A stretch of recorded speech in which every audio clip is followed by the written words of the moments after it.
In this episode, I will quickly demo how to use the AI features added in version 21.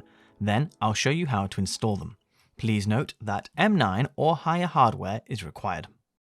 Supported sports and cameras are ever changing, so please contact support for the latest. To get started, key and open a calibrator as usual. Then select your tracker, camera, and pitch dimensions. Then, when we hit next, the AI will pose for us. And that's it. I like that this is fail-safe. In the event of it not working, you can just pose as you would have otherwise. Check out these videos for more on calibration in PIERO V21.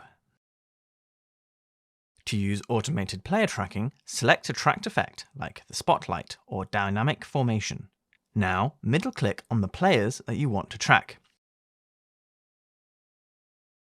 Now, when I play, the AI will keyframe for me. So, that's how to use the new AI features. Now let's look at how to set it up. A fresh install of PIERO does not come with these tools. We must download them using the Asset Manager.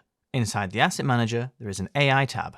From here, select the tools of interest and then hit Install.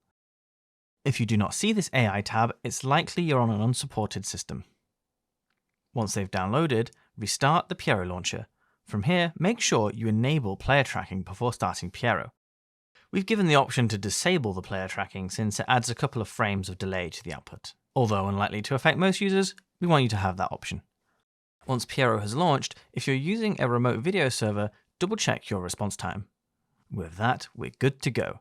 Please do not hesitate to contact ROS support with any concerns or questions.